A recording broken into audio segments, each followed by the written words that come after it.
kita rancang itu menjadi bahan pekerjaan yang akan kita lakukan dalam penelitian. By the way, cek suara saya jelas nggak ini? Halo, cukup jelas ditangkap nggak suara saya? Jelas, Pak. Oke, terima kasih.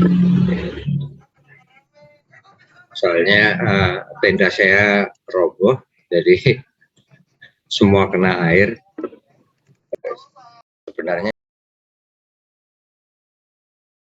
fisiknya sih nggak apa-apa, ternyata saya terpengaruh juga secara mental. Oke. Jadi ada 4 hal yang akan kita diskusikan hari ini. Yang pertama, kita mencoba melihat survei literatur, apa saja sih yang dilakukan, pengertiannya apa gitu. Menurut saya kalau kita paham konsep atau teorinya, kita akan menjadi lebih mudah untuk melakukannya. Jadi saya tidak langsung ke praktek, saya bahas tentang berbagai pengertian. Nanti ujungnya sasaran dari survei literatur itu supaya kita bisa memetakan literatur yang kita baca. Dipetakan menurut apa? Sesuai dengan kepentingan kita mau meneliti apa. Nanti kita buat petanya. Mungkin nanti kita agak lebih panjang sedikit ya berdiskusi tentang ini. Dan menyusun tabel perbandingan dari hasil survei yang kita lakukan. Sehingga nanti menjadi lebih mudah. Kalau ini saya hanya bahas pintas saja desain penelitian. Sasarannya supaya kita menjadi lebih mudah nanti ketika kita merancang penelitian kita. Okay, let me put it on our step that we have already discussed about ya. Kita lihat kembali. Ini agak berbeda dengan tahapan penelitian yang sebelumnya karena saya ketemu buku yang baru ini. Ternyata sekarang sudah melakukan revisi. Kalau kemarin kajian literatur ini tidak muncul secara eksplisit ya sebelumnya di tahun 2003, dia hanya ada di sini gitu. Ternyata di 2016 ketika dia berkolaborasi dengan Buki, dia memperbaiki stepnya. Ada yang beda nih, ada yang beda. Yang beda begitu muncul habis melakukan kajian literatur, ini terbelah menjadi 2. Nah, wilayah yang ini sebenarnya wilayahnya teman-teman di kuantitatif. Tapi kalau kita SD kan bisa kuantitatif, bisa kualitatif. Sedangkan wilayah yang di luar nih, outer box ini sebenarnya adalah wilayahnya kuantitatif kualitatif. Nah, ini siapa tahu di antara teman-teman ada yang berminat di sistem informasi kan, gitu ya. Bukan sistem informasi ansik, sistem informasi, tapi sistem informasi yang digunakan dalam konteks sains data. Misalnya kita menyiapkan antar muka di R. Nah, itu kan sebenarnya merupakan sebagian sistem informasi, sebagian adalah sains datanya, fungsi-fungsi dan sebagainya masuk sains data, tapi bagaimana mendesain antar muka itu kan wilayahnya sains informasi. Jadi kita mix kemungkinan, gitu kan. Nah, kemarin kita udah sampai di sini kan. Nah, setelah kita ketemu perumusan masalah, nah, kita perdalam lagi masalah yang sudah kita pilih itu dengan memberi muatan literatur terkait. Sasarannya ada beberapa, nanti itu yang akan kita lihat gitu. Nah, dari kajian literatur ini akan turun menjadi kerangka teoritis. Nah, sayangnya ini si sekarang lupa mencantumkan. Jadi ada 2 alternatif sebenarnya. Ada perumusan hipotesis. Sebenarnya di sini ini harusnya muncul juga, yaitu pertanyaan penelitian. Nah, karena namanya penelitian harus ada pertanyaan, atau kalau tidak ada pertanyaan ada hipotesisnya. Itu yang drive our forward step, ya, langkah-langkah kita berikutnya, gitu ya. Itu. Nah, hari ini kita akan nguplek di sini di 4 ya sampai 7 diantaranya kita udah diskusikan kan sebenarnya gitu. Oke. Kita 6 sama 7 sebenarnya karena kita juga akan melihat bagaimana itu kaitannya dengan perumusan hipotesis. Nah, kalau kita refleksikan kembali gitu ya, dari berbagai diskusi kita yang sebelumnya, ketika kita mau melakukan penelitian itu kan kita mencari masalah atau persoalan yang ingin kita lakukan, atau sekurang-kurangnya kita menetapkan tujuan yang ingin kita capai melalui penelitian kita. Gitu. Nah, menurut pandangan Creswell ini ahli metodologi penelitian dari berbagai mazhab, ini mazhab kuantitatif, kualitatif, dan juga campuran. Sebenarnya dia spesialisasinya adalah penelitian di bidang pendidikan. Gitu. Menurut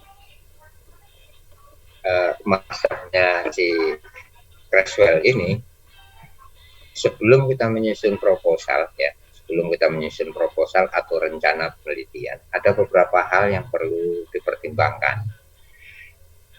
Dasar usulan dia itu sederhana. Kalau kita tahu di mana kita berdiri, dengan mudah kita menentukan kita mau menuju kemana. Nah, cuman itu aja sebenarnya.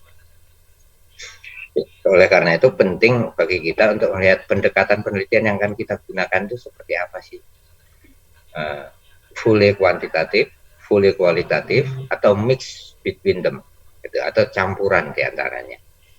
Nah, itu memudahkan ketika kita mengambil sikap, harus mengambil sikap atau mengambil keputusan di dalam prosesnya, ya, gitu ya.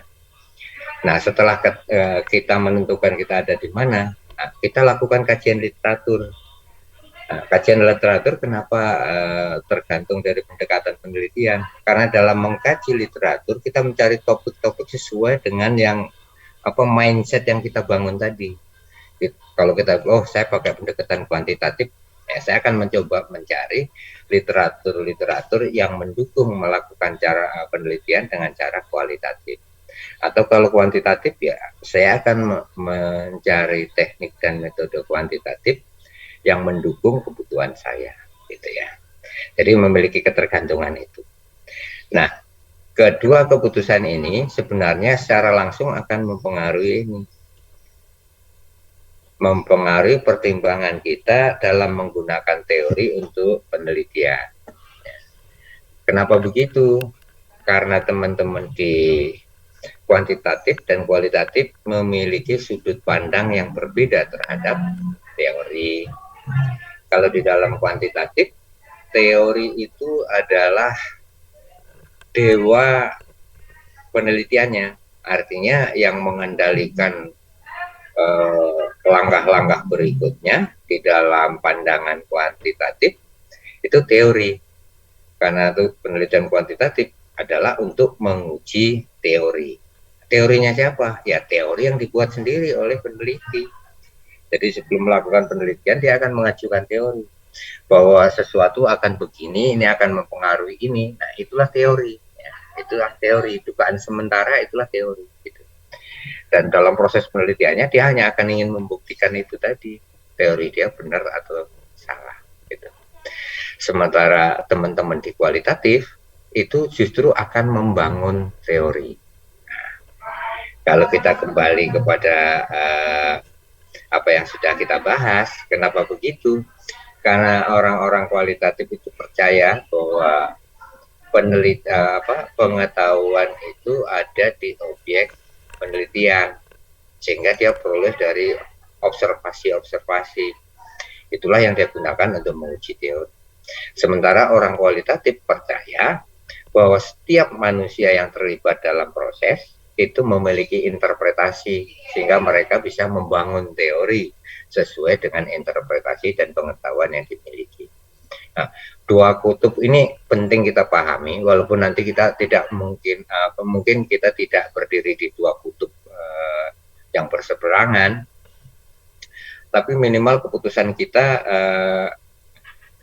jelas letaknya. Kita ada di antara di mana, lebih condong ke kualitatif atau kuantitatif. Sehingga nanti kalau ada dosen pembimbing yang dosen penguji yang menanyakan, loh ini kan sampelnya cuma sedikit. Nah, kita bisa menjawab, karena ini pendekatan kualitatif, Pak. Dalam kualitatif itu setiap orang itu memiliki interpretasinya sendiri-sendiri. sehingga boleh saja sampel hanya 1 atau 2 itu ya. Jadi supaya kalian memiliki argumen yang cukup ya, argumen yang cukup untuk mempertahankan pendapat kalian. Oke, nah ini sudut pandang yang ditawarkan oleh Creswell. Tapi by the way, sebentar, ternyata saya lupa minum obat. saya izin minum obat sebentar, kayaknya agak pusing ternyata. Sebentar ya, 5 menit.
Maaf, terima kasih ya. Ternyata sakit itu nggak enak ya. Jadi sakit itu nggak enak. Mudah-mudahan teman-teman sehat-sehat semuanya. Oke.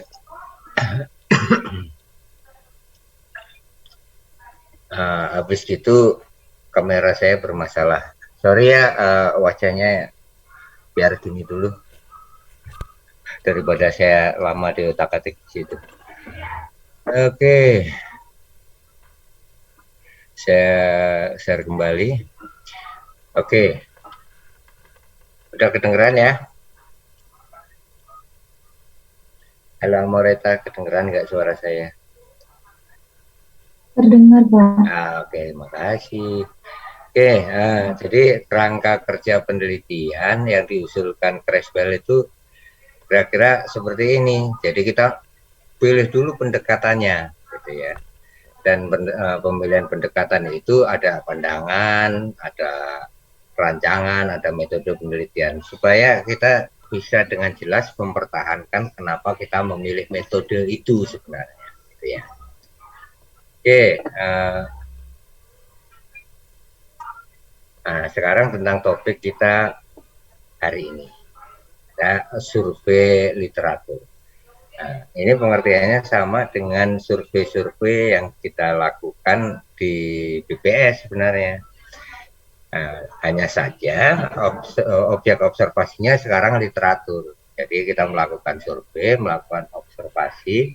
Bedanya kalau responden kita boleh nanya, kalau ini harus kita lakukan melalui observasi, investigasi atau penyelidikan terhadap literatur yang bagaimana, yang terkait atau relevan dengan topik penelitian kita. Biasanya ketika melakukan survei literatur ini, kita sudah punya sesuatu di dalam benak kita ini. Nah, apakah saya hanya akan ngamati isu atau permasalahannya, metodologinya, atau temuan ya yang kira-kira bisa saya manfaatkan untuk penelitian saya, ya, penelitian saya. Jadi tidak harus semuanya dibaca. Biasanya kita dalam survei ini biasanya kita pertama-tama melihat ke abstraksinya dulu, ya. Nah, nanti dari berbagai literatur yang kita temukan, baru kita tentukan mana yang kita dalami, ya.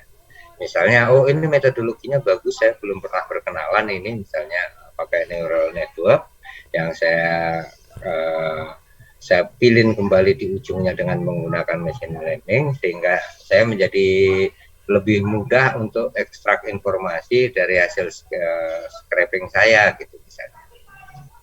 Itu baru kita dalami metodologinya khusus untuk artikel tersebut. Tapi secara umum biasanya kita berhenti sini dulu, kita hanya menggunakan abstraksi saja untuk mengidentifikasi 3 hal utama ini. Gitu. Nah, intinya kita melakukan survei literatur itu supaya kita bisa memanfaatkan literatur sebagai landasan kita. Sebagai landasan kita, landasan dalam hal ini ya landasan penelitian, ya. Landasan penelitian berdasarkan literatur yang kita kaji. Artinya ketika kita berbicara, ketika kita mengemukakan argumen, ketika kita berpendapat, itu kita memanfaatkan pendapat orang lain. Mengapa ini penting? Di kualitatif dan kuantitatif perlakuannya sama ini. Nah, kita menggunakan pendapat orang lain supaya kita tidak terlalu bias, tidak terlalu sensitif, tidak terlalu subjektif terhadap pendapat kita sendiri. Nah, ini untuk melihat posisi kita di dalam perdebatan ilmiah yang terjadi di luaran sana. Nah, kita ngambil bagian mana yang mau kita perdalam. Sebenarnya itu kepentingannya. Jadi untuk memposisikan penelitian kita itu di tengah-tengah hiruk-pikuk perdebatan ilmiah ada di mana, gitu ya. Nanti kita lihat bagaimana posisi itu muncul di situ sebagai apa, gitu ya. Oke. Nah, tadi disebutkan survei literatur menjadi landasan untuk melakukan kajian literatur. Sebenarnya intinya sih ini ya, kajian literatur, karena ini isi dari bab 2, gitu ya. Sekarang kalau orang ngomong tentang kajian literatur, apa sih yang dimaksud dengan kajian literatur, gitu kan? Ya. Jadi kajian literatur itu bukan sekedar survei. Kalau di dalam survei tadi kita hanya berkepentingan melihat topiknya apa dan sebagainya, jadi observasi terhadap literatur secara sepintas. Ketika kita mau mengajikan melakukan kajian literatur, kita tambahkan 2 pertanyaan untuk mendalami literatur tersebut. Jadi bedakan ya, survei literatur itu hanya kita kumpulkan untuk nyari biasanya berdasarkan abstraksi atau judul. Oh ini cocok, ini enggak. Gitu aja sebenarnya. Nanti sampai dapat misalnya 15, 20, 25 gitu ya. 5. sesuai dengan ketekunan kita lah untuk mengumpulkan itu, dan sesuai dengan topik tersebut banyak menarik minat orang lain atau tidak, gitu ya. Karena ada topik-topik tertentu karena berbagai alasan ternyata nggak banyak orang lain melakukan penelitian, gitu ya. Nah, dua pertanyaan yang kita usahakan untuk dijawab di kajian literatur ini ya. Sekarang isu apa sih yang sedang terjadi, sedang diperdebatkan di dunia akademis terkait dengan topik yang kita pilih, gitu ya. Itu pertanyaan pertama. Pertanyaan kedua, kita ingin tahu bagaimana perkembangan pengetahuan saat ini, gitu. Seperti teman-teman tahu, kita ini berada di bidang ilmu yang perkembangannya ternyata sangat pesat ya. ICT itu kan bidang ilmu perkembangannya sangat pesat. Bentuknya udah eksponensial tajam, cenderung tegak gitu. Artinya dalam jangka pendek tambahan ilmu di bidang kita itu banyak sekali gitu. Sehingga hampir tidak mungkin bagi kita untuk melakukan catching up setiap saat gitu. Jadi kita mungkin hanya bisa mempelajari potongan ilmu yang terjadi pada saat tertentu gitu ya, pada durasi atau periode tertentu. Jadi ada dua hal itu yang akan kita lakukan di dalam kajian literatur. Isu apa yang menarik dan sedang menjadi perdebatan hangat ya. Sebagai contoh, kalau sekarang ini isu bagaimana ICT bisa dimanfaatkan untuk membantu penanganan COVID gitu ya. Terus perkembangan pengetahuan ini mana? Oh, sekarang ini yang lebih terdorong ya, yang terdorong untuk maju besar itu ternyata perkembangan di bidang apa yang bisa memanfaatkan geotagging yang ada di dalam pesan-pesan antar komunikasi antar penduduk gitu. Karena itu salah satu yang mendorong big data menjadi ngetrend sekarang ya. Di luar big data itu masih banyak permasalahan terutama terkait legalitasnya gitu ya. Itu berbagai teknologi untuk bisa menangkap geotagging ya, sehingga bisa dimanfaatkan untuk penanganan COVID. Salah satu contohnya yang diadopsi oleh Kemenkominfo melalui aplikasi Lindungi Peduli, ya, Peduli Lindungi itu ya, Peduli Lindungi. Itu kan sebenarnya ngetek pergerakan manusia supaya bisa mengendalikan kemungkinan persebaran COVID-19. Gitu. Itu perdebatan hangat dan perkembangan pengetahuan yang terjadi. Jadi kepentingan kita mengetahui itu. Ya. Tapi ingat, ketika melakukan penelitian, jangan pernah membayangkan kita akan menjadi pemenang Nobel. Ya. Sehingga kita mencari masalah yang mencari masalahnya aja sudah lama. Tapi ingat ya, itu aja. Karena apa? Sasaran kita skripsi. Skripsi itu hanya training. Ya. Training, exercise bagi kita bagaimana mengemas pendapat kita, mengemas persoalan yang kita hadapi sehingga kita bisa selesaikan dengan pendekatan ilmiah. Jadi turunkan dulu lah ya, turunkan dulu. Walaupun nanti kalau memang terpaksa menjadi pintar atau terpaksa menjadi cemerlang ya cemerlang juga. Gitu. Tapi nggak usah ke sana. Tidak semua orang memenangkan Nobel. Ya. Dari seluruh dunia itu kan hanya sekitar 50 pemenang Nobel tahunan. Gitu ya. Boleh memiliki ekspektasi tinggi, tapi yang lebih penting bagi kita tahu ukuran kita, gitu ya. Jangan memaksa diri sampai sakit, gitu ya. Gitu. Ya. Oke, ini kajian literatur. Jadi kita ingin memposisikan, ingin tahu topik kita ini sudah seberapa maju dan sekarang ini pengetahuan di bidang itu seperti apa. Dua hal itu kepentingan kita. Nah, kenapa kita memerlukan itu? Karena argumen yang kita perlukan untuk mengajukan proposal itu ada di literatur. Jadi jangan menggunakan argumen atas dasar perasaan, intuisi dan sebagainya. Ya, gitu. Nah, ini kalau kita lihat lebih jauh, apa sih penggunaan kajian literatur dalam penelitian? Yang pertama-tama melalui literatur kita tahu hasil penelitian yang yang sudah dicapai itu seperti apa. Ini sama saja dengan kita mengetahui pengetahuan apa sekarang yang sudah terakumulasi tentang topik yang kita minati. Karena hasil penelitian itu adalah pengetahuan baru tentang topik tersebut, gitu ya. Terus kemudian kita mengaitkan penelitian kita dengan penelitian-penelitian yang ada atau dilakukan oleh orang lain. Itu sama saja dengan memahami, ya, penelitian kita itu kalau dilihat dari sudut pandang pengetahuan tentang topik tadi, apa sih, ada di mana sih. Sebenarnya kepentingannya hanya ada dua ini. Yang pertama, kita bisa masuk ke perdebatan ilmiah melalui sesuatu yang kosong. Oh, belum ada orang yang misalnya menggunakan teknik big data untuk penelusuran pasien pasca COVID. Orang-orang yang pasca COVID belum ada pelacakannya dari hari ke hari. Kita mengajukan, jadi kita isi kesenjangan sehingga pelacakan pasien COVID bisa dilakukan terhadap mereka yang currently sakit atau mereka yang sudah pernah mengalami.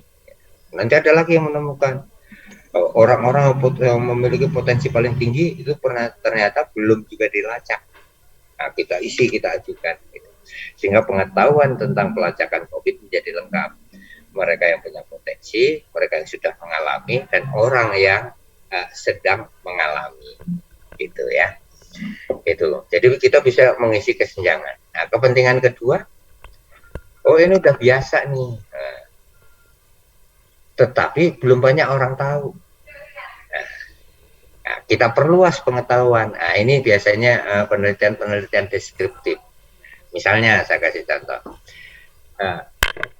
Salah satu informasi yang bisa dimanfaatkan yang ada kaitannya dengan geospasial ketika kita melakukan penelitian adalah informasi yang ada di Google EPI. Karena hanya Google EPI yang bisa kita akses secara legal, gitu kan. Sisanya kan kayak Google Map, Google Terrain, Google Earth, dan sebagainya. Kalau kita ngambil data kan ilegal, gitu ya. Gitu. Bahkan screenshot aja kadang-kadang kita harus mikir-mikir ini legal atau tidak, gitu ya. Karena ada salah satu pernyataan di situsnya kita tidak boleh mengopi, mendistribusikan, dan sebagainya, gitu ya. Ya, tapi kalau pakai API legal, karena kalau pakai API Google Server bisa melakukan monitoring terhadap pemanfaatan data. Nah, selama ini ternyata itu belum dimanfaatkan secara optimal itu.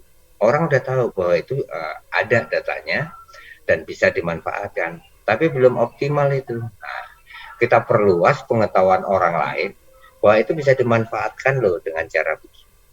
Nah, itu kepentingan kita dengan kajian literatur, mengisi kesenjangan atau memperluas pengetahuan atau ekstensi terhadap penelitian yang pernah dilakukan. Dulu orang melakukan penelitian baru sampai tahap ini, hanya sampai tahap membangun dashboardnya.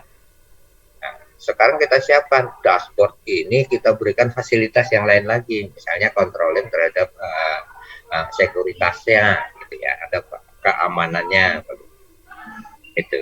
Jadi kajian literatur itu sasarannya cuma itu, mencari kalau ada yang belum dilakukan orang lain, atau oh ini sudah ada tapi masih terbatas. Nah, kita ekstensi, kita perluas.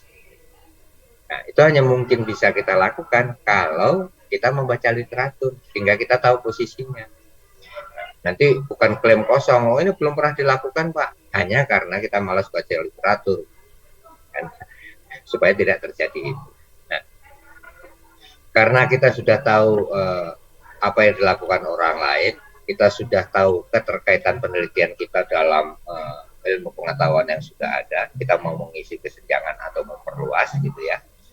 Itu bisa kita jadikan landasan, ya. Landasan untuk apa? Untuk berargumen, ya, tentang mengapa sih penelitian ini penting untuk dilakukan.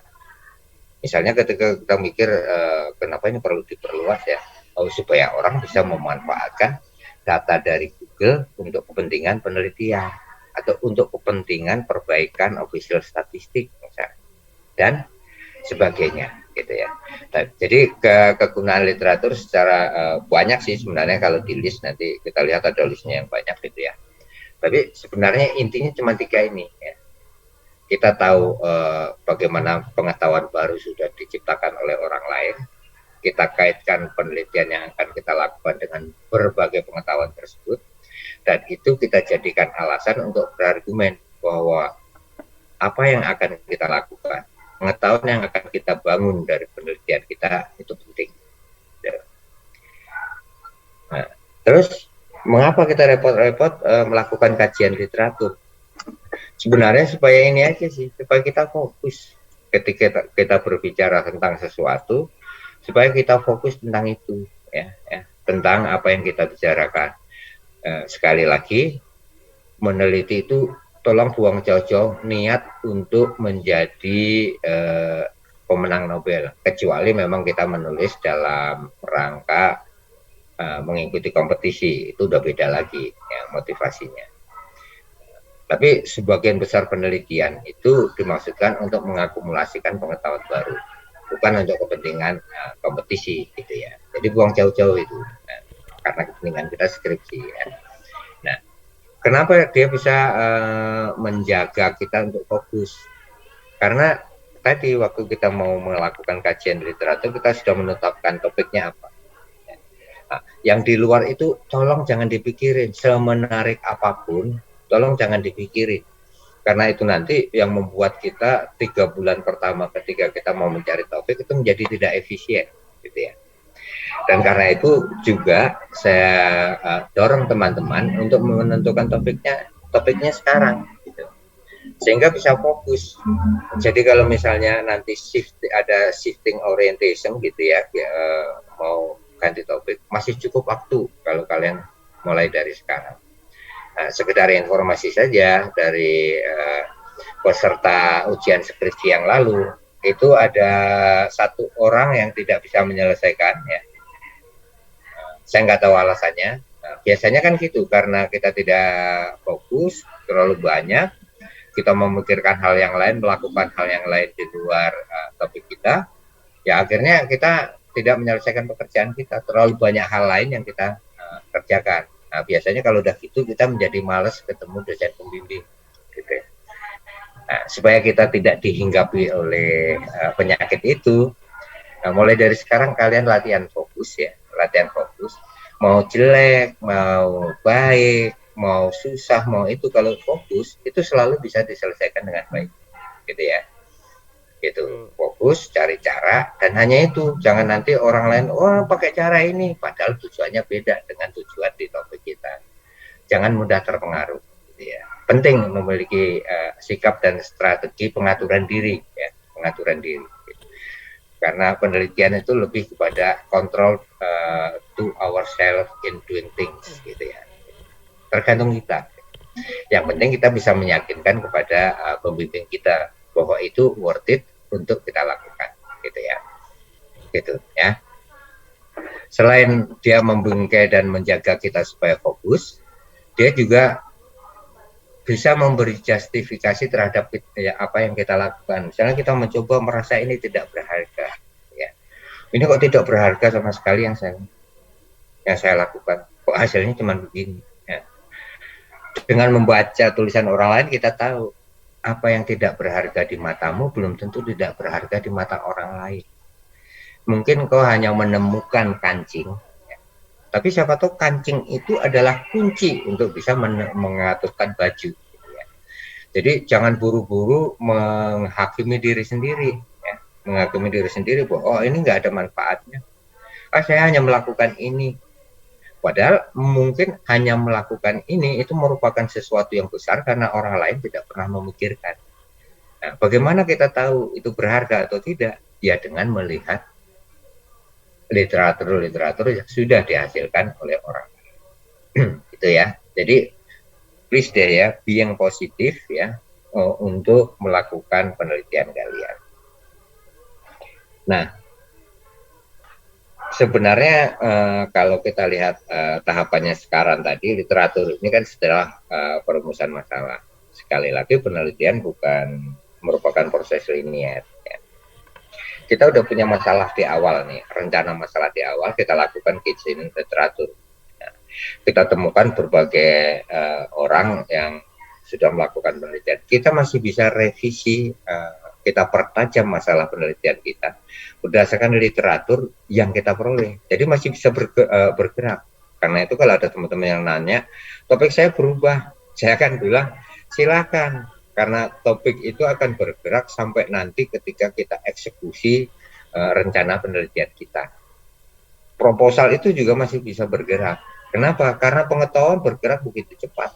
Nah, kalau kita rigid bertahan di situ, pengetahuan itu sudah tidak punya spot lagi, gitu ya.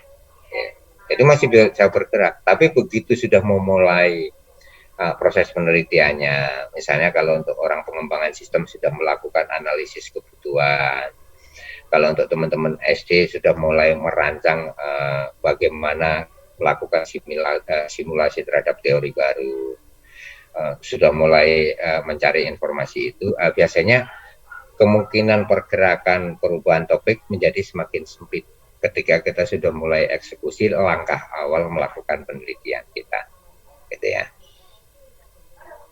Jadi kita persempit. Dengan demikian jangan sampai terjadi nanti mau melakukan pengujian sistemnya aja kita nggak tahu dasarnya, gitu ya. Sehingga kita menggunakan instrumen yang kita nggak tahu, pokoknya kita ambil aja. Dan ini banyak terjadi di Polstat. Misalnya ketika melakukan usability survey gitu, mereka main ambil saja. Pertanyaannya seperti itu, padahal mungkin perlu dimodifikasi sesuai dengan kasus dan kebutuhan yang kita hadapi. Gitu. Usability survey yang dilakukan pertama itu kan untuk kepentingan peneliti tersebut. Ya. Begitu juga dengan aseptibilitas. Itu kan sesuai dengan kepentingan tersebut. Bisa diubah, bisa, dan harus sesuai dengan topik kita, dengan kegiatan yang kita lakukan. Jangan sampai kita secara naif mengambil instrumen begitu saja kita pakai gitu misalnya. Ya. Padahal dasar konseptualnya beda dengan dasar konseptual yang kita hadapi, gitu ya. Itu yang pertama, menghindarkan kita terjebak pada mengambil instrumen asal ambil, gitu ya. Kecuali instrumen yang nggak boleh bergerak itu cuma instrumen psikologis, karena membutuhkan sampel yang besar untuk membangun instrumen. Ya. Karena dia berkepentingan untuk mengukur sikap perilaku orang dalam berbagai konteks. Gitu ya. Kalau instrumen yang lain, ya bisa kita sesuaikan dengan kebutuhan kita. Gitu.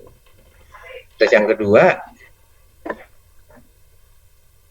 melalui kajian literatur, ketika kita merumuskan masalah, kita bisa di-backing atau didukung, disupport oleh argumen, dan bukan sekedar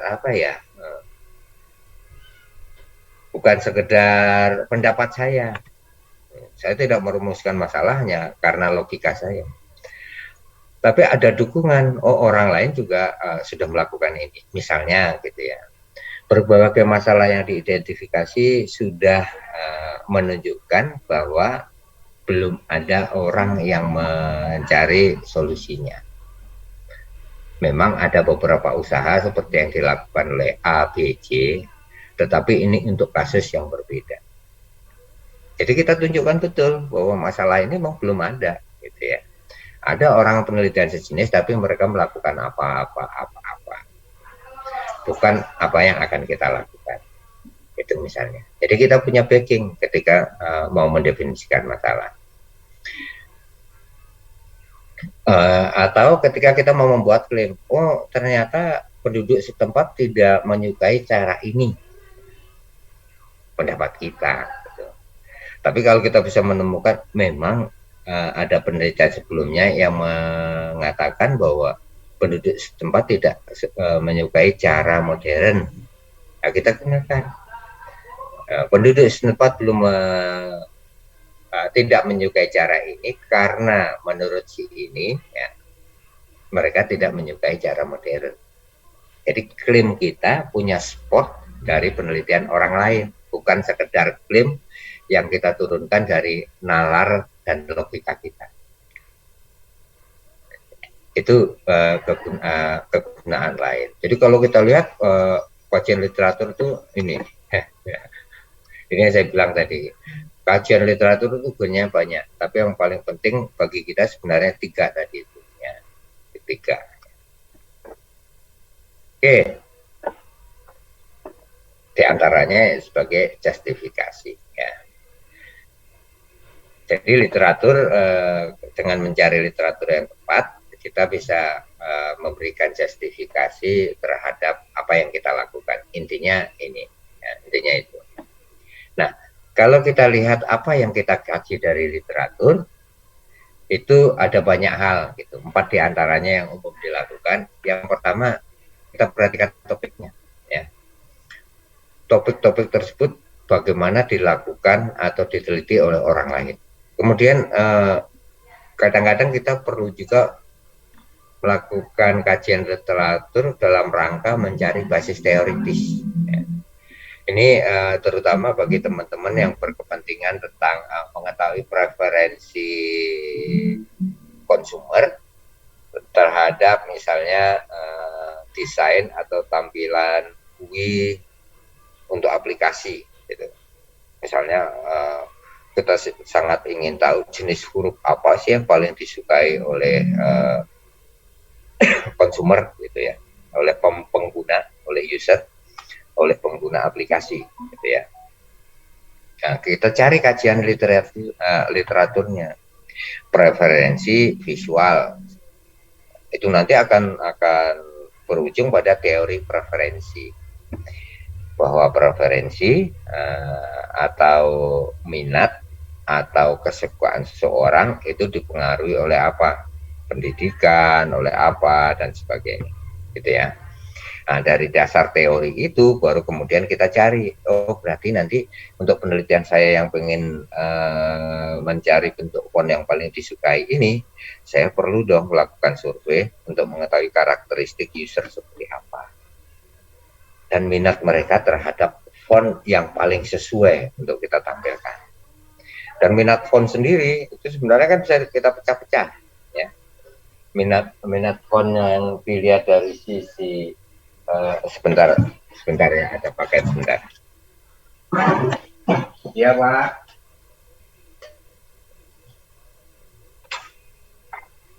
Iya Pak.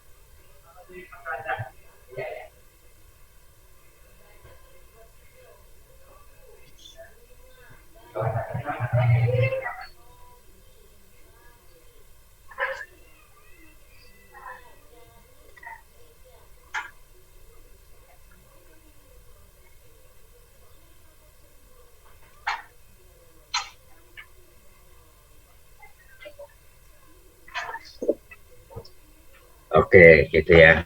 Sorry, ternyata salah satu halangan untuk WF itu pas lagi ngajar ada paket datang. Mohon maaf. Jadi kita bisa juga mencari basis teori untuk tindakan kita. Ya, gitu. Ada juga orang melakukan kajian literatur untuk mencari cara, ya, mencari solusi. Ya, mencari solusi. Nah, itu yang kita sebut sebagai literatur metodologis. Ya.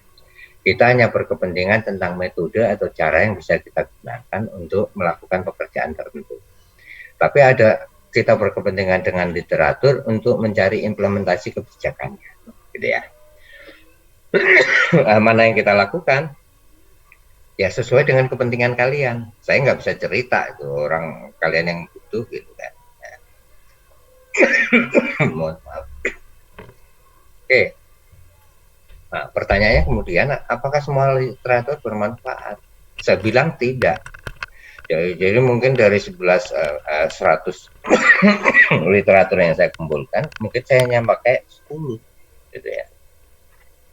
Tapi saya tetap punya, perlu saya kumpulkan yang banyak itu, ya, banyak untuk kemudian saya bisa seleksi ya, apakah sesuai dengan maksud dan tujuan saya. Apakah saya sedang ingin mengkaji membandingkan hasil, berarti saya hanya perhatikan hasilnya saja, gitu. Atau saya ingin mengkaji, saya ingin perbandingan metodologi untuk justifikasi apakah metodologi yang saya usulkan ini layak atau tidak, gitu, dan sebagainya, gitu ya. Jadi kembali kumpulkan literatur sebanyak-banyaknya dalam survei ya. Ada kaitan sedikit nggak apa-apa masukkan. Tapi setelah itu lakukan seleksi ya untuk menentukan apakah literatur tersebut sesuai dengan keinginan kita atau tidak. Nah, sekarang dari mana kita memperoleh literatur? Kalau kampus kita punya cukup dana, sebenarnya kita bisa berlangganan dengan database ya. Database, tapi ini mahal sekali. Biasanya hanya kampus-kampus besar yang memiliki kerjasama dengan luar negeri yang bisa beli ya. Kita bisa ngambil database penelitian, kita hanya dapat abstraknya, tapi tidak bisa melakukan akses terhadap jurnal, gitu ya. Nah, kampus kita belum, karena anggarannya mahal itu, satu langganan aja bisa 1-2 miliar gitu ya. Nah, karena keterbatasan itu, maka kita bisa memanfaatkan berbagai sumber. Saran saya sih sebaiknya kalian mencari di online, gitu ya. Mencari di online, terus kalau kalian punya masalah, saya pengen cari literatur ini nggak ketemu, nah, kalian bisa hubungi saya. Gitu. Nanti saya akan coba carikan, gitu ya. Gitu. Jadi kalian ketemu judulnya, gitu ya, dan penulisnya. Kalian syukur kalian ketemu doinya ya, Directory of Internet itu ya. Kalian bisa ketemu doinya, kalian bisa hubungin saya bisa carikan gitu ya. Atau kalian bisa mencari sendiri di internet, biasanya ada saja orang yang menawarkan akses gratis terhadap berbagai literatur gitu ya. Saran saya gitu, kalau mencari literatur manfaatkan internet. Ada beberapa keuntungan kalau kita memanfaatkan internet. Orang bisa melakukan verifikasi terhadap literatur yang kita gunakan, benar ada atau tidak. Karena semakin hari semakin banyak orang nakal gitu. Banyak literaturnya banyak sekali, tapi kita nggak bisa temukan. Artinya kita tidak bisa melakukan cross check. Gitu. Benar nggak sih yang dikatakan literatur tersebut seperti itu, gitu ya. Gitu. Jadi intinya kalau mencari sumber literatur ini sangat tergantung apakah ini topik atau kebijakan atau metodologis tadi. Kalau sekedar topik, kalian bisa memanfaatkan majalah, koran, laporan perusahaan dan sebagainya, gitu ya, yang menunjukkan bahwa ada masalah tentang topik yang mau kalian angkat. Tapi kalau udah ngomong tentang metodologis, ya please deh ya cari jurnal-jurnal ilmiah terkait gitu, karena hanya mereka yang berkepentingan membahas metodologi atau buku teks ya. Kalau tentang teori biasanya itu nggak akan ada di jurnal, karena di jurnal itu mereka cuma mengaplikasikan suatu teori. Baca jurnalnya, cari literaturnya, bukunya apa ya. Nah, kita bisa mencari buku tersebut. Kalau teori biasanya karena dia sudah merupakan gabungan pendapat dari beberapa orang, biasanya terbitnya dalam buku kalau sudah menyangkut teori ya. Itu ya. Jadi kalian atur strategi untuk memperoleh sumber literaturnya. Kalau ada masalah dan kalian yakin bisa diperoleh dari internet, misalnya nggak bisa akses dan sebagainya, kalian bisa minta tolong ke saya, WA saya, nanti saya carikan gitu ya. Gitu. Nah, ini ada beberapa tips ketika membuat kajian literatur. Jadi kajian literatur itu bukan mengumpulkan poin-poin ya. Jadi bukan sekedar meringkas. Kita meringkas betul, tapi meringkas by purpose ya. Meringkas by purpose ya. Jadi bukan sekedar meringkas. Lakukanlah evaluasi juga. Ini persiapan nanti untuk bahan tulisan. Jadi misalnya membaca literatur, kalian buat catatan tentang evaluasinya. Oh, literatur ini bagus di bagian ini, gitu.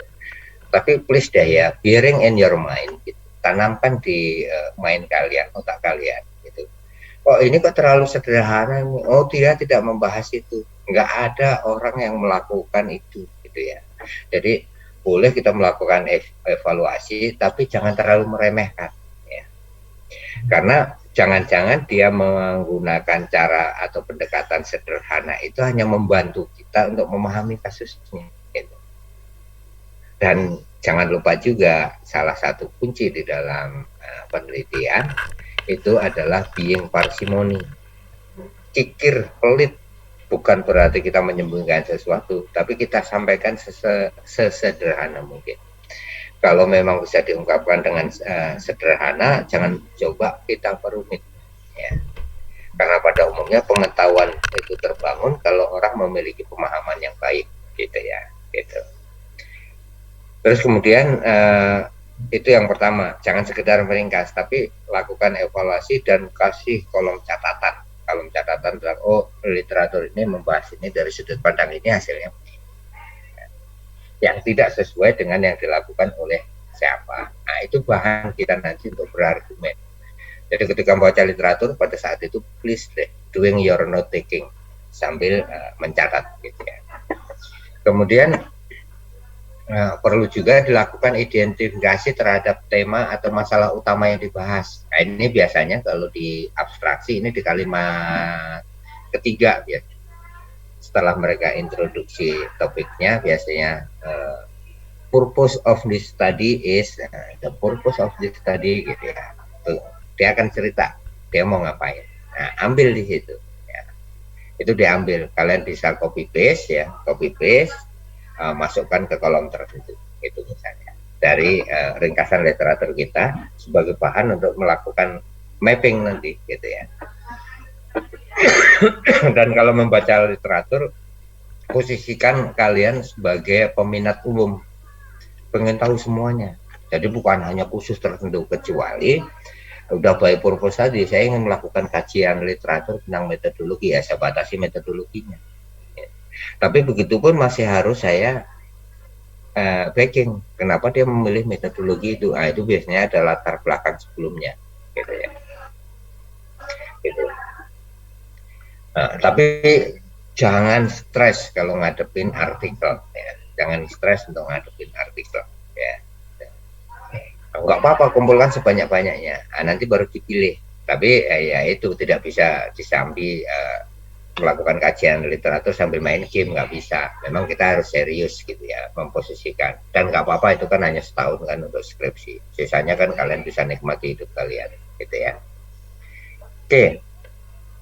Jadi kajian kritis terhadap literatur itu bisa dilakukan dari berbagai sudut pandang ya.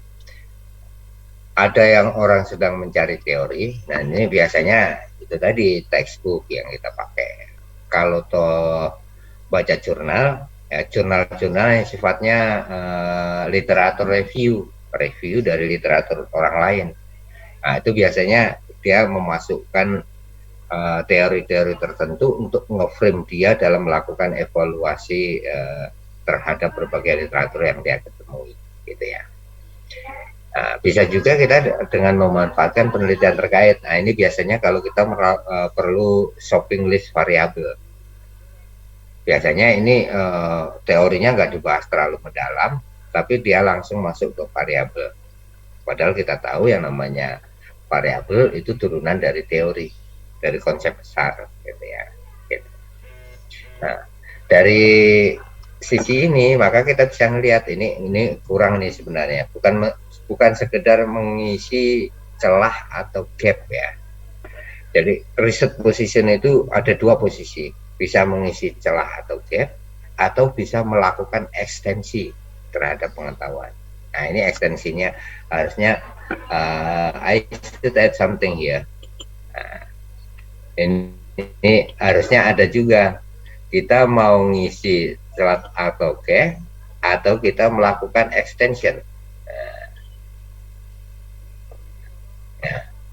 Jadi ada filling the gap atau extending the knowledge, gitu ya.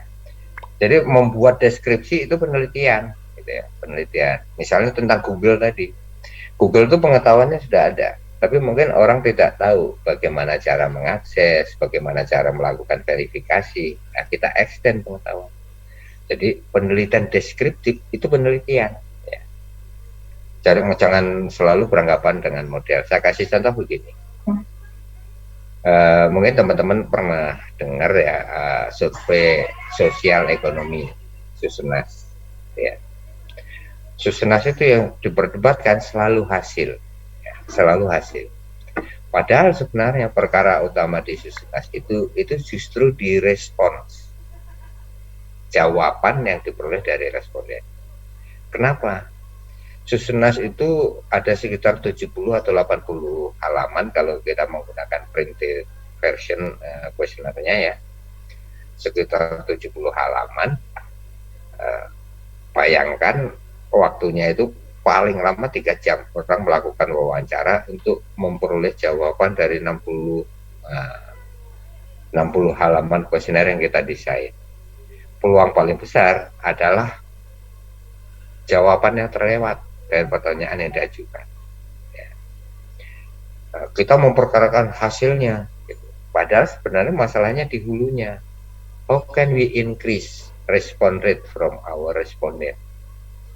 Nah, itu biasanya hanya teman-teman yang di komputasi yang melihat seperti itu. Jadi ada masalah di hulunya, gitu. Bagaimana mengatasi jawaban yang kosong. Karena itu ada istilah yang disebut dengan imputation. Nah, ini juga bagian penting nih, ya. Jadi statistik is not just about the result, tapi bagaimana about to produce, gitu ya. Imputation itu belum banyak orang melakukan penelitian ini. Belum lagi nanti walaupun kita sudah bergerak ke KEWI, KEPI dan sebagainya, tapi di lapangan kan tidak semuanya didukung oleh sinyal. Terpaksa mereka melakukan dengan menggunakan kuesioner.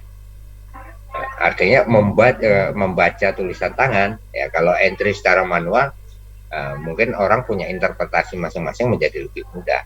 Tapi itu kan menjadi tidak pasti kalau manual. Ya.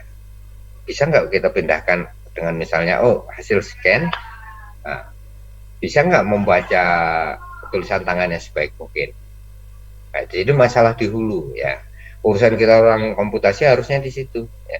Bagaimana kita bisa memperbaiki kemampuan BPS dalam rangka memperbaiki kualitas data dasarnya, supaya output yang diributkan itu bisa diatasi. Jadi bukan mempertahankan ini begini, ini begitu, tapi kita periksa data dasar kita dalam rangka memperbaiki kualitas data. Jadi ada masalah imputasi, kalau sebagian besar responden menjawab dengan ini, kira-kira saya bisa memprediksi jawaban yang kosong ini harusnya apa. Nah, kita berurusan dengan callback imputation. Ini yang belum banyak dikerjakan. Atau sebenarnya kita tidak perlu melakukan survei secara detail dengan itu, dengan pendekatan ini, gitu. Tapi kita bisa mengambil informasi dari media sosial. Setelah kita tahu informasinya, kita konfirmasi ke media sosial. Jawaban dia maksudnya ini. Gitu. Nah, banyak hal di sana. Kalau di dalam GS, BPM itu urutannya kan collection itu yang pertama, how to collect-nya. Nah, itu harusnya kita bisa manfaatkan ilmu dan pengetahuan kita untuk mendukung perbaikan data collection. Gitu ya. Jadi banyak ruang, lebih banyak ruang di komputasi statistik untuk memperbaiki hulunya. Gitu. Kita tidak, jangan kita sibuk memperkarakan sana. Belum lagi kita memperkarakan desain kuesioner. Dan mungkin nanti kalau teman-teman di PKL gitu akan tahu gitu, susunan kata dan urutan pertanyaan itu ternyata memiliki pengaruh terhadap jawaban. Ya. Nah, kita tidak memperkirakan bagaimana desain kuesioner yang baik, padahal kita orang statistik. Nah, ini ada yang kurang di situ ya, ada yang kurang. Harusnya kita perdalam di sana. Bagaimana mendesain pertanyaan dengan baik, gitu ya. Oke. Itu sekedar ide aja, siapa tahu kalian berminat untuk memperbaiki sektor hulu dari proses pengumpulan data, gitu ya. Kemudian apa perannya? Peran kajian literatur dalam penelitian itu vital ya. Semua proses melibatkan kajian literatur. Ya. Nah, tapi prosesnya sendiri kita lakukan dengan cara apa? Yang pertama, kita lakukan kajian tadi. Kita awali dari survei, kita kaji untuk memilih ya. Kita kaji untuk memilih. Tapi itu tidak bermanfaat kalau tidak kita tuliskan. Ya. Jadi kita perlu menuliskan literatur yang kita baca dalam rangka apa? Yang ada kaitannya dengan topik T untuk mendukung penelitian kita, gitu ya. Supaya kita tahu posisinya. Posisinya sekali lagi ada dua kemungkinan. Yang pertama ngisi gap ya. Yang kedua kita mau extend. Kalian tinggal pilih mau yang extend atau mau yang gap. Ya. Gitu ya. Yang extend itu biasanya bisa juga dengan perbandingan dua kualitas. Jadi bukan gap, itu extension gitu, supaya orang mudah memilih metode mana yang akan ya.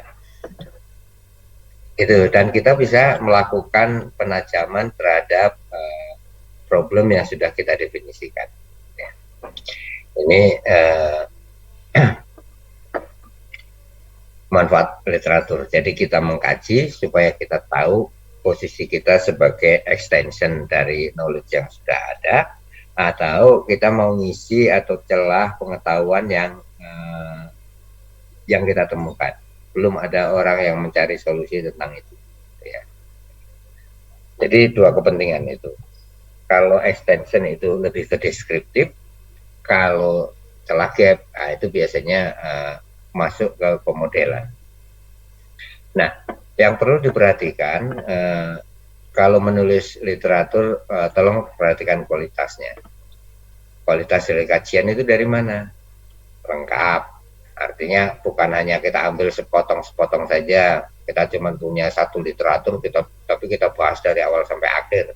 Artinya kita masuk golongan yang malas mencari literatur pembanding. Ya. Informasinya tepat. Kalau mengutip, jangan interpretasi kita ternyata berbeda dengan intensi dari penulis aslinya. Ya. Nah, kalau bisa literatur tersebut kita bandingkan dengan data primer kita yang ada, pernyataan dia benar enggak, gitu ya. Gitu. Usahakan mutakhir, walaupun ini tidak selalu bisa terpenuhi ya. Ada beberapa topik yang tidak banyak peminat, mungkin karena terlalu sulit atau memerlukan effort yang tinggi. Nah, ini biasanya kemutakhiran ini nggak dijamin deh. Sampai 20 tahun yang lalu aja masih mutakhir karena belum ada orang lain yang menemukan pengetahuan baru, gitu ya. Usahakan literaturnya bisa ditelusuri, artinya kita punya bukti, punya artefak terhadap literatur yang kita gunakan, gitu ya. Nah, karena itu saya sarankan tadi menggunakan sumber literatur yang tersedia secara online supaya mudah ditelusuri. Walaupun mungkin hanya kita yang memiliki akses dan orang lain tidak mempunyai akses, minimal kalau dengan menggunakan Google Scholar gitu ya, minimal judulnya saya bisa identifikasi, oh bener ada, gitu ya. Minimal judul dan abstraksi itu kan tersedia secara online. Gitu. Oke, nah tipsnya gimana? Nah, ini ada beberapa tips ya. Mulai memilih topik ya, berarti kita melakukan kajian literatur topikal dulu. Kemudian kita kumpulkan nih sebanyak-banyaknya. Setelah itu kita baca abstraknya, kita pilihin mana yang paling cocok. Kenapa saya sarankan ngelihat dari abstrak dulu? Karena abstrak itu merupakan jendela artikel. Minimal di sana ada unsur I-nya, introduction. Jadi dia akan mengantarkan masalah yang akan dibahas. Kemudian ada unsur M-nya, method. Jadi minimal dia akan menyebutkan metode yang dia gunakan apa. Terus kemudian ada unsur R-nya, resultnya seperti apa. Abstrak untuk tulisan ilmiah itu nggak jauh-jauh strukturnya. I, M, R, ditambah di sini N, D, discussion, ini kesimpulan dan implementasi biasanya. Gitu. Dari sini kita bisa identifikasi ini digunakan untuk apa sih. Gunakan untuk konteks yang gimana sih gitu ya. Kira-kira itu cara kita memilih dan melakukan kajian literatur. Nah, cuman pendekatan yang berbeda yang digunakan ini agak lain dengan apa yang biasa kita lakukan. Kita sudah terbiasa melakukan analisis. Analisis itu sebenarnya kan memecah masalah menjadi bagian-bagian yang kecil, gitu kan. Nah, kalau kita melakukan kajian literatur justru sebaliknya. Karena itu anjuran saya pertama ketika kalian membaca literatur, please deh make note taking in any form lah, bentuk apapun yang paling nyaman bagi kalian, gitu ya. Nanti setelah hasil note taking kalian, catatan-catatan kalian rapikan dengan menggunakan tabel di Excel misalnya, atau langsung kalian masukkan dalam petanya, gitu ya. Tapi dalam melakukan kajian literatur jangan hanya membaca dan membuat highlight, itu nggak terlalu berguna. Highlight boleh, tapi setelah highlight kalian perlu catat, ya, perlu catat, copy paste, diorganisir sedemikian rupa, gitu ya. Itu yang memudahkan kalian dalam membuat kajian nanti, gitu ya. Jadi namanya survei kan harus ada hasilnya. Hasil yang diharapkan apa? Ya itu tadi, ringkasan hasil evaluasi kalian, dan itu harus dicatat ya, untuk memudahkan pada saat nulis. Kalau kalian malas di proses awalnya, pada saat nulis ngejar nulisnya, nah, biasanya kalian kedodoran, menyerah, nggak mau ketemu dosen pembimbing dan sebagainya. Saya tidak berharap di kelas ini ada yang begitu, gitu ya. Sudah aware duluan. Males sih memang membuat catatan itu. Tapi kalau kalian sudah mulai, biasanya kemalasan itu akan menjadi habit yang menguntungkan, gitu ya. Ubah itu. Jangan dipelihara malasnya, ambil nikmat. Karena kenikmatan akan muncul belakangan ketika kita akan membuat review, gitu ya. Jadi 4 hal pokok ini menurut saya penting. Jadi jangan hanya copy paste abstrak, tapi intinya kalian pecah. Sehingga nanti dari misalnya saya siapkan literatur di sebelah kiri, terus ke kanan ada introduction, ada method, ada itu. Kalian pecah itu. Nanti kalian bisa membandingkan, oh ada berbagai metode. Dari kolom metode misalnya, kalian bisa melihat, oh ada banyak metode yang digunakan. Dari kolom temuan, oh ada banyak temuan yang sudah diperoleh oleh para peneliti lain. Nah, nanti triknya di sana. Nah, untuk membuat kajian literatur, kita biasanya mengikuti format yang baku ya. Ada APA, Harvard dan sebagainya. Kalau literatur kalian bisa ditemukan di Google, ya, Google Scholar, ini menguntungkan, ya, karena di Google Scholar minimal menawarkan ini, ya, menawarkan ini. Saya kasih contoh misalnya, ya. Oke, saya kasih contoh misalnya saya ngambil Google Scholar ya.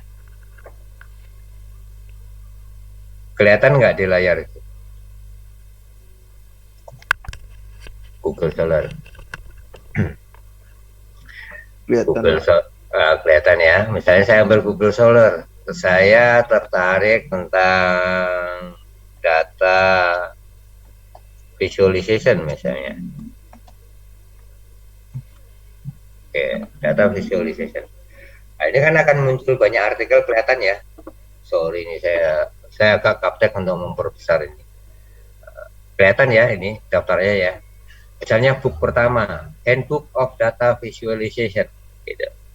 Nah, kalau saya mau membuat citasi sederhana, ini ada nih double quote setelah star ya. Di bawahnya ada double quote setelah star, gitu. Nah, kalau mau membuat citasi sederhana, tinggal saya klik ini quote-nya, ini akan muncul nih ya judul citasinya. Nah, saya ada apa aja itu? APA, MLA ya. MLA itu Mandarin Language ya. MLA, APA, Chicago, Harvard ya. Ada Vancouver gitu ya. Bahkan kalau kita mau masukkan ke database, kita bisa ambil dari BibTeX, EndNote, BibTeX ini ya, bagi teman-teman yang biasa menggunakan LaTeX ya waktu menulis. Ada EndNote, ada Ref Manager, ada Refwork. Jadi kita bisa tinggal ambil aja, misalnya, oh, saya mau APA, saya klik, saya copy, saya pindahkan ke Word atau apapun lah, whatever software you are using in writing your work, gitu ya. Kita tinggal copy, jadi tidak usah melihat bukunya cover pertama apa enggak. Kita tinggal ambil aja, kita copy. Nah, untungnya kalau kita bisa menemukan artikel di Google Scholar. Jadi ada 5 format ini yang siap ambil, Oke, gitu. Jadi itu contohnya. Nah, untungnya lagi kalau kalian punya Google Scholar, menggunakan Google Scholar, itu kalian bisa evaluasi jurnal tersebut punya reputasi enggak. Tulisan tersebut tidak harus jurnalnya yang bereputasi ya, tulisannya punya reputasi enggak. Karena ada artikel yang tidak diterbitkan di jurnal, tetapi jumlah citasinya banyak. Ya, itu cited ya, atau citasi dalam bahasa Indonesia, atau kutipan. Nah, itu semakin tinggi menunjukkan jurnal tersebut semakin berbobot. Ya, bobot dalam pengertian bobot beneran atau kontroversi. Nah, dua-duanya punya bobot itu. Semakin disitasi semakin bagus gitu. Artinya kalau jumlah citednya makin banyak, menunjukkan jurnal atau artikel yang kita mau gunakan sebagai referensi itu memang memiliki kualitas yang baik gitu ya. Itu jadi kalau menggunakan Google Scholar kita bisa langsung evaluasi artikel. Oke, ini contoh beberapa literatur. Saya bilang tadi membuat literatur jangan sekedar membuat shopping list, tapi ini kan ada ini ya. Ini digunakan sebagai bahan argumen. Kata si ini yang menemukan begitu, kata si ini menemukan seperti itu, kata si ini seperti itu. Nah, di ujungnya barulah kita membuat sintesis. Sintesis itu ringkasan atau kesimpulan dari berbagai pendapat. Menurut si ini A itu adalah begini, menurut si itu A itu adalah begini. Berdasarkan berbagai pendapat tadi, maka A adalah ini. Itu yang disebut dengan sintesis ya. Kalau analisis memecah masalah menjadi kecil-kecil, kalau sintesis mengumpulkan ya, masalah kecil-kecil kita buat dalam satu kalimat. Ini sintesis, berlawanan dengan analisis. Kalau analisis kita pecah, kalau sintesis kita kumpulkan. Jadi jangan sekedar menuliskan apa kata orang, tapi buatlah pendapat ya, rangkailah pendapat sesuai dengan tulisan itu tadi. Menurut yang kalian tangkap apa? Nah, itu namanya melakukan sintesis. Nah, itu cara kita membangun pengetahuan dari berbagai pengetahuan yang sudah dibuat oleh orang lain. Nah, ini ada beberapa contoh literatur. Yang ini ada kaitannya dengan ICT ya, Information and Communication Technology. Nah, bagaimana kita bisa membuat sintesis? Ini ada beberapa teknik. Saya lebih menyukai menggunakan bentuk matriks. Nah, matriks ya, misalnya ketika saya membaca literatur, saya belah menjadi IMRD tadi. Tujuannya apa? Metode yang digunakan apa? Sampel yang dia pakai atau responden. Kalau nggak ada ya tinggal coret aja. Kita bisa identifikasi, gitu ya. Temuannya apa sih? Kesamaan dengan topik saya apa? Ada nggak keunikan ya? Kalau nggak ada sekali lagi coret, gitu ya.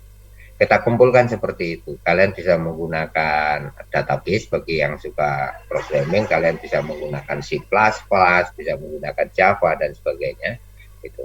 Tapi saran saya gunakan yang paling sederhana, Word saja. Ya. Excel. Ya. Gunakan Excel saja.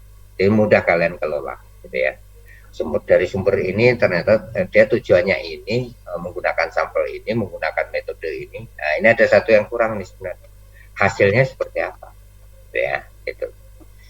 Atau kalian bisa buat per topik untuk visualisasi saya ketemu ini. Dia menggunakan ide pokoknya apa. ringkas gitu ya. Kenapa ini menjadi penting? Jadi ketika kalian nulis mentok gitu, kalian tidak harus membuka semua artikel, tapi kalian cek dulu dari sini. Saya pernah ketemu nih artikel yang bahas itu. Nah, setelah ketemu di sini, jadi ini berfungsi juga sebagai indeks, ya, indeks. Oh si ini, nah, kalian cari di sana, sehingga ketika kalian menemukan tulisan online, kalian perlu juga mengatur strategi penamaan. Ya. Kalian perlu mengatur penamaan file.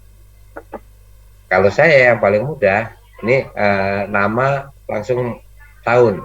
Jadi kalian bisa tahun dulu ya, misalnya 2016 ditulis oleh Sarah. Jadi rename aja filenya menjadi seperti ini. Isinya si Sarah itu apa? Ah, itu sudah kita ringkas di sini. Jadi nama file kalian tidak clutter, gitu ya, tapi sudah menunjukkan tahun terbit dan nama author.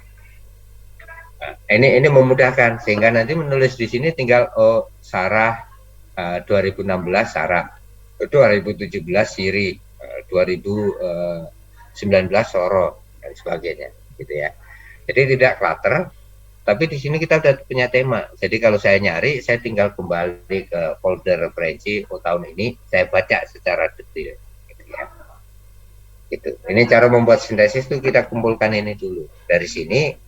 Sehingga saya bisa nulis, si ini melakukan penelitian tentang ini, hasilnya begini, si ini melakukan begini. Nah, dari berbagai tulisan tadi, ternyata ada berbagai metode dengan hasil yang bervariasi. Itu hasil sintesis kita. Gitu ya. Tuh. Ini ada beberapa contoh format, mana yang paling cocok, ya kalian pilih lah ya. Ini ada contoh, tapi menurut saya ini agak kepanjangan ya. Karena ini dia melakukan ringkasan umum. Jadi seluruh penelitian dia ringkas menjadi seperti ini. Menurut saya agak kurang efisien dalam membuat sintesis nanti. Ya. Oke, sekarang berbicara tentang software.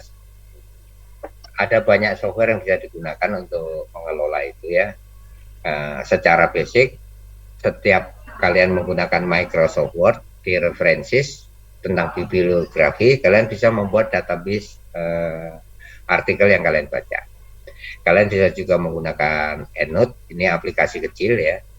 Tapi sekarang yang lagi populer ini dua ini, Mendeley dan Zotero. Zotero saya coba ternyata agak ribet, karena itu dalam beberapa kesempatan saya mempromosikan menggunakan Mendeley. Mendeley ini sederhana dan mudah dikelola. Jadi saya menganjurkan kalian belajar menggunakan Mendeley dari sekarang. Gitu. Saya kasih contoh, saya punya Mendeley ya. Kalau saya jalankan Mendeley, isinya itu seperti ini. Ya. Jadi daftar pustaka semuanya masuk di sini. Nah, sesuai dengan dia, kalau dia by author biasanya ya. Diurutkan by author. Misalnya saya ingin tahu tulisannya si Aristotle Evriana. Itu akan muncul seperti ini. Di bawahnya dia akan mengelola ada filenya tidak. Kalau saya ingin baca filenya, tinggal saya klik, dia akan muncul. Gitu ya. Ini ternyata laporan kesehatan. Gitu. Terus kemudian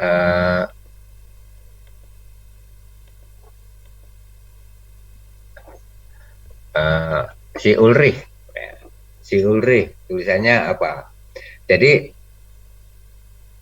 dia kadang-kadang kita memang perlu memperbaiki ini. Kadang-kadang daftar yang dibuat secara otomatis itu tidak cocok karena sesuai dengan option pada saat mereka menyimpan file. Ya, kita hanya tinggal perbaiki beberapa gitu, tapi dia tersimpan. Nah, saya tinggal ambil, si Ulrich itu nonton, dia ternyata menulis tentang transformasi untuk membangun human resources from the outside out, gitu ya, outside in, gitu ya. Nah, dia ditampung semua di sini. Nah, saya tidak bisa melakukan hal yang sama dengan Zotero. Jadi yang perlu kalian lakukan nanti kalau ketemu artikel ya, kalian tambahkan artikelnya, maka dia akan create ini. Kita tinggal cek mana yang perlu dimodifikasi atau diperbaiki. Tidak semuanya benar dan langsung jadi. Dan ini plugin-nya bisa kalian tambahkan di Word ya. Saya kasih contoh di Word. Kalian bisa plugin-nya tambahkan di Word. Jadi saya punya file, kalau saya gunakan references ya, di references plugin-nya saya sudah tambahkan di Word. Nah, dia akan muncul Mendeley ini ya, Mendeley. Jadi kalau saya mau insert citation, saya tinggal masukkan ya. Nah, misalnya saya cari Ulrich tadi, Ulrich yang udah masuk di dalam daftar saya.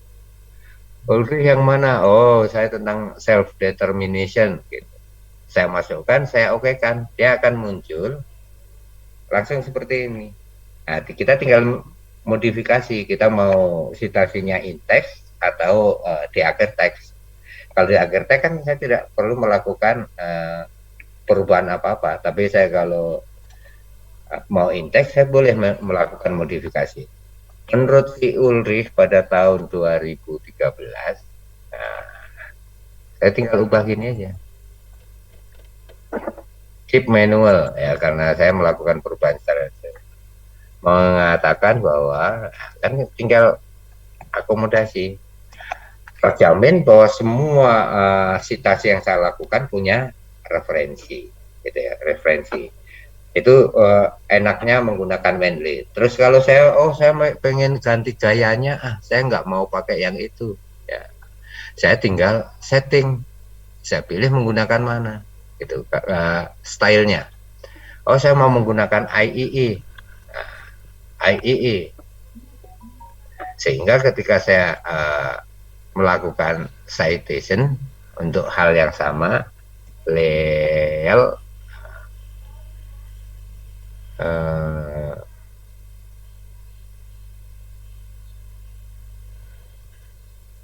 misalnya ini Bijami, dia muncul di sini sesuai dengan citasinya si IEE. IEE kan cuma nomor urut citasinya gitu.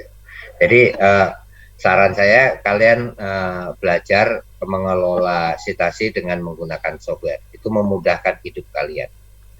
Jadi tidak stres mengumpulkan di ujung-ujung nyari gitu ya. Gitu. Oke. Nah, gunanya kita membuat matriks tadi antara lain adalah untuk membuat peta gagasan, mind mapping gagasan dari hasil kita. Ini saya copy dari ini situs ini ya. Dari situsnya OPEC ya. Ini tentang bagaimana mengelola informasi. Jadi topik kalian apa? Terus orang menemukan apa? Saran saya selain menuliskan topiknya, kalian cantumkan juga referensinya. Sarah 2016 atau 2016 Sarah, 2017 Siri dan sebagainya. Gitu ya. Supaya memudahkan ide ini muncul dari mana. Nah, kalian bisa buat mind map seperti ini. Atau kalian dari hasil tadi, ringkasan tadi, kalian bisa memperoleh tabel ringkasan sesuai dengan kepentingan kalian. Misalnya ketika melakukan ini ya, ini juga ada kaitannya dengan sistem informasi ini. Ini saya ambil dari implementation, ini suatu aplikasi ini ya. Kita bisa melakukan ini dengan mudah, gitu ya. Memudahkan kalian dalam berargumen. Tapi ini langkah penting ya untuk menjaga bahwa klaim kita bukan klaim bodong, tapi klaim yang didukung karena kita membaca artikel. Nah, oke, sekarang tentang desain penelitian.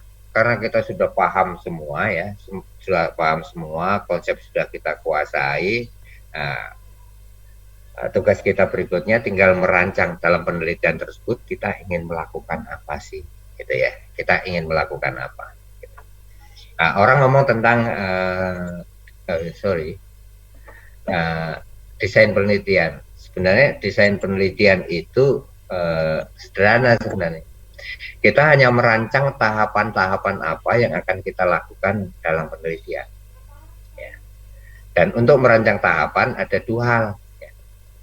Yang pertama kegiatannya apa, dan yang kedua sebenarnya jadwal. Nah, saya belum cantumkan, ya. Takut stres. Ya. Kegiatannya apa dulu. Jadi kita listing activities dulu ya, apa saja perlu dilakukan. Nanti baru kita lakukan estimasi kebutuhan waktunya. Supaya ketika kita merancang jadwal itu rasional, ya. Ada logikanya, gitu ya.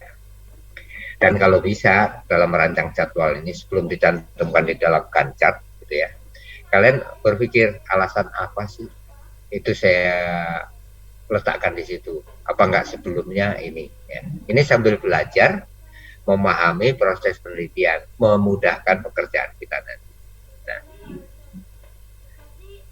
itu desain penelitian. We'll talk in detail about that later gitu. Tapi ini sekedar mengapa kita memerlukan semua informasi tadi. Kita tahu ukuran setelah baca kita tahu ukurannya pekerjaan itu sebesar apa sih, sesulit apa sih, dan sebagainya. Gitu ya. Ada beberapa pertimbangan dalam membuat rancangan penelitian ini. Data dan informasi yang kita perlukan itu apa sih?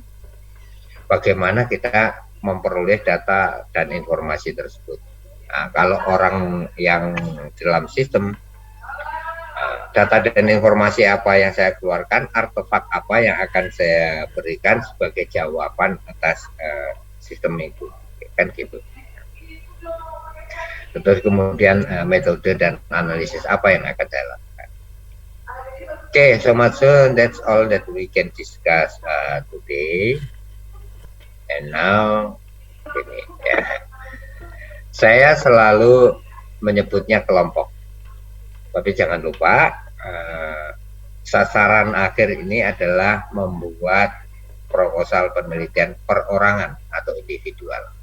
Jadi whenever I give you assignment for groups, saya berharap secara paralel kalian melakukan untuk individual. Ya. Saya tidak akan pernah nagih dalam proses ini, kecuali nanti di pertemuan depan dan beberapa pertemuan saya ingin melakukan pengecekan topik kalian apa, artikel yang kalian kumpulkan apa, terus saya akan minta kalian untuk membuat ini ya, ringkasan tabel, melakukan perbandingan. Mungkin minggu depan saya minta, tapi kalau saya nggak minta bersyukur juga, artinya masih saya berikan waktu. Tapi jangan khawatir, saya biasanya tidak pernah lupa terhadap tugas yang saya berikan. Jadi dalam kelompok diskusikan coba artikel apa yang sudah kalian punya, buatlah ringkasan tujuannya apa. Kalau kalian kesulitan copy paste saja gitu. Tapi saya berharap nggak ada teman-teman komputasi yang kesulitan, karena tugas kita kan meringkas fakta, gitu ya. Hasil yang diperoleh, terus bisa nggak kalian buat petanya yang mengaitkan ini dengan topik kalian ya. Itu saja sih untuk presensi. Jadi diskusi dalam kelompok, sepakati gitu ya, sepakati. Kalian mau pakai Google Meet ya silakan ya. Biasanya lebih hemat Google Meet ya dibandingkan Zoom. Kalau diskusi dalam Zoom kan lama gitu. Tapi jangan lupa untuk melakukan presensi ya. Oke, kalau kalau kalian datang ke tempat keramaian, tolong perhatikan urutan. Adakah di antaranya berbaju putih? Ya. Cukup sekian dan terima kasih. Kan urutan berbaju putih ya. Sorry, ini kayaknya kamera saya perlu diselamatkan pakai lem biru, lempar beli yang baru. Ya. Oke, itu saja. Ada pertanyaan?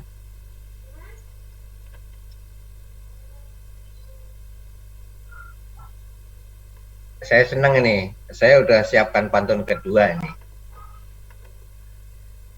Saya mau beli ketan ke Cibubur. Kalau nggak ada pertanyaan, saya mau kabur. Ya. Oke, kalau memang nggak ada pertanyaan, selamat berdiskusi. Jangan lupa presensi, ya. Tetap jaga kesehatan, tetap semangat, ya, dan minimalisir keluhan. Karena sudah terbukti dalam hidup saya nggak tahu di dalam hidup kalian. Keluhan itu tidak pernah memberikan apa-apa, kecuali tambahan kesulitan. Jadi jangan mengeluh, kita hadapi saja, kita ambil solusi sesuai dengan kondisi kita, gitu ya. Itu yang terbaik yang bisa kita lakukan. Halo Nasala, halo Nasala, Nasala bengong. Halo, oh enggak bengong. Belum sarapan dia. Lagi iseng ini. Halo Billy. Kalau Billy lagi di sawah, dia tenang dia pagi-pagi. Ya.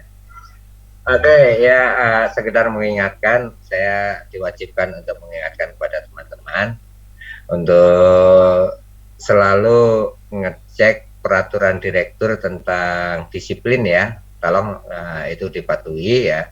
Jangan sampai kita tersandung masalah disiplin. Tolong dibaca ulang dan dipatuhi ya. Itu saja. Kalau sudah nggak ada pertanyaan, artinya kalian sudah tidak menyukai saya di ruangan ini, ya saya pamitan gitu ya. Saya mau beli ketan di Cibubur. Cepetan, saya mau kabur. Oke, sampai ketemu minggu depan. Tetap sehat ya, tetap sehat, semangat. Mudah-mudahan kita semua dimudahkan dalam studi kita. Saya pamit dulu ya. Saya lihat dulu. Terima kasih atas waktu yang diberikan. Mari. Terima kasih, Pak. Ayo, mari sampai minggu depan ya.